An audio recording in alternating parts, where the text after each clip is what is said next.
this video. Today I'm going to talk about sigils and talismans. Basically, what are they and how can they be used?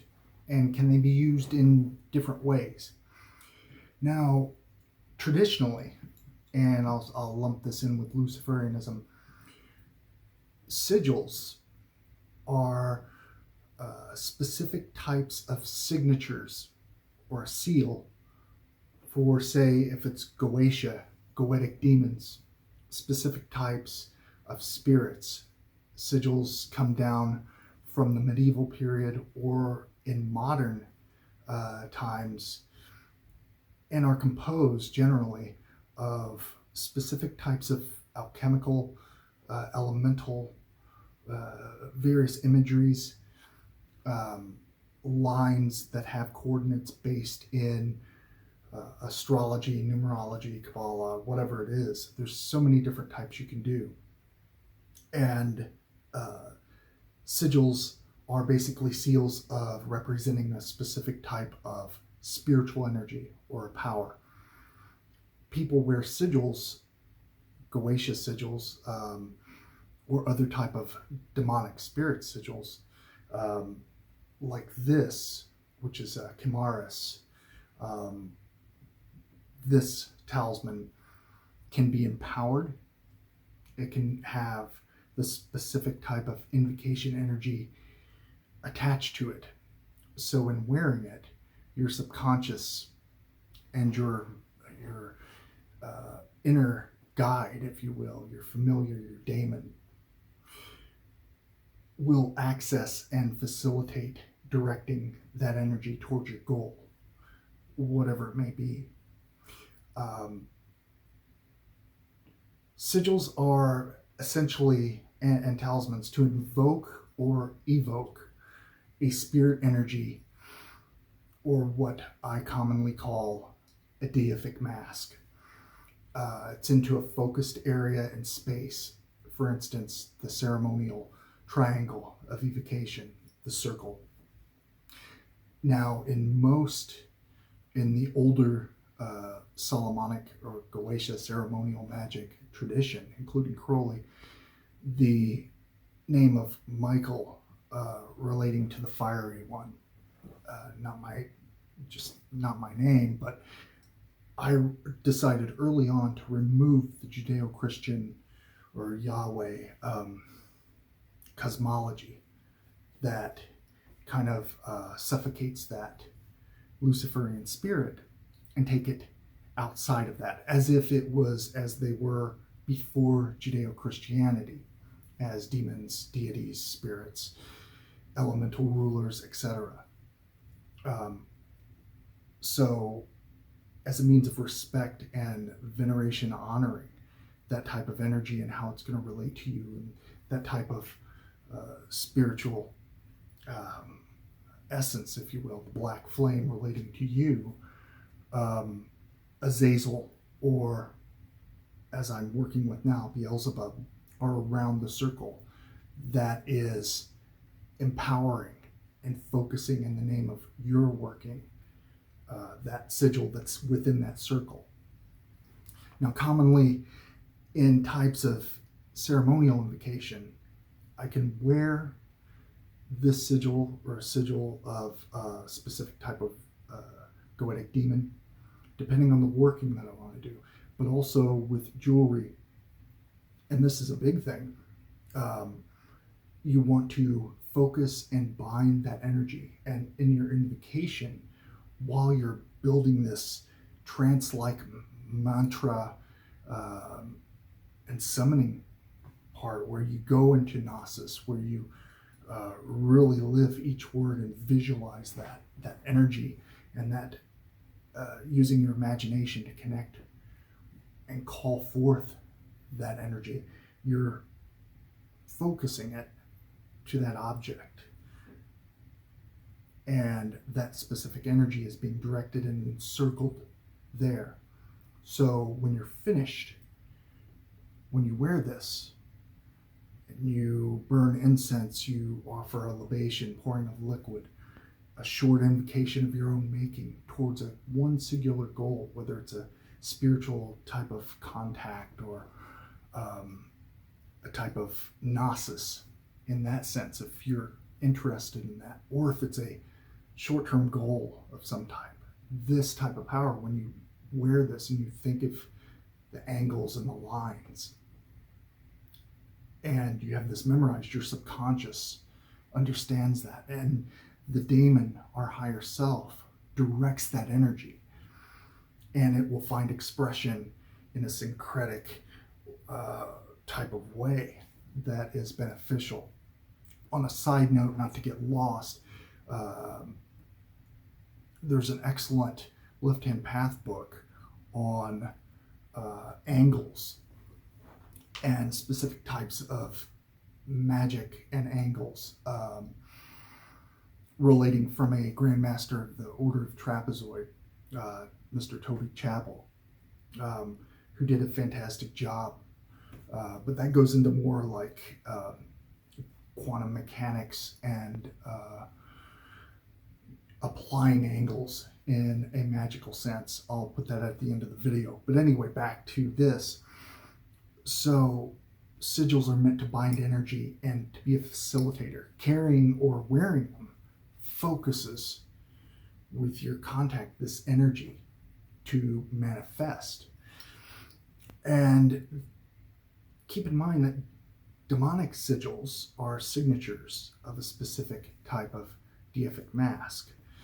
But there are talismans which are created for a specific narrow purpose, for protection, healing, love, destruction, planetary attributes of whatever the planet represents and the energies that can benefit you. Talismans in that sense have been used for thousands of years, much like probably older than sigils in many cases. And that's a more simplified process. Now, sigils such as the Lucifer sigil represents the spirit of Lucifer, the bringer of light, the son of dawn, also the fallen angel, the initiator. In that sense, Lucifer wearing this is just a personal affirmation of your inner black flame, your initiatory manifestation as a vessel of Luciferian energy, the adversary. The Infernal Union, which was adopted in Luciferian witchcraft workings very early on in the late 90s, a very common symbol. Take Samael Lilith out, Anton LaVey's chosen for the Church of Satan sigil. But for me, this is not just in being generic, having utilized this in our early workings throughout, but it's also the same as the Infernal Trinity. It's a black alchemical kind of cipher in a symbol. You look at it, Samael Lilith, the Infernal Union with Leviathan begets Baphomet or Chioa the Beast. That is the model of the Luciferian. So this is a symbol of your inner strength, your personal spirituality, however you validated it and practiced it, or a symbol representing your iron will, say if you're an atheist. Ritual magic for the neophyte can be exciting, terrifying, and in short term, possibly beneficial. It's going to open a lot of questions, but in the long term, it can be dangerous and not collected for those who are unprepared. Luciferians utilize a philosophical foundation, which is the left-hand path, highly individualistic, which in theory, aim, and practice lays the foundation for approaching various types of magic that can be worked with through Luciferian magical practices. So mechanisms of magic I find consistent parallels with quantum mechanics, quantum physics. People talk about certain types of magic. You see a different definition in quantum mechanics, the double slit experiment, how consciousness directs energy.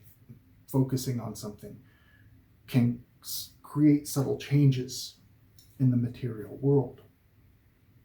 So I find those in harmony. I personally have a spirituality which embraces in the ritual chamber, from my witchcraft experience and so forth, a inner imagination of connecting with spirituality. So when I step out of that, I can easily look at and analyze from a scientific point based on my knowledge, limited knowledge I have in that topic, to how that can be applied and how cause and effect work. And also with the concepts, more advanced concepts like the casual, the anti-cosmic, the abyss, which is not bound by linear time. But that's a whole different topic. Personal belief uniquely defines your practice. So how you think and approach things. Take out all the questions, the petty questions that will nag you. Is there God? Is there demons? Are there spirits? Are these energies? What is it? Is it just symbols? Think about what gets your mind going. Whether you're a practical person, whether you have a abstract kind of metaphysical view of the world, whether it's energies, demons, deific masks, whatever that is, take that little seed, that little part that you have, and go with that in your approach to Luciferianism. That's important because you have to learn to trust in yourself, the way your brain is wired.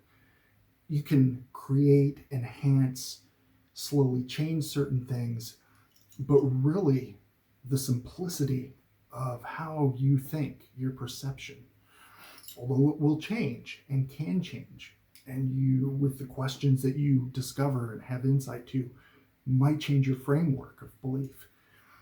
Still approach it using your imagination and the will, desire, belief, total unity, and passionate focus.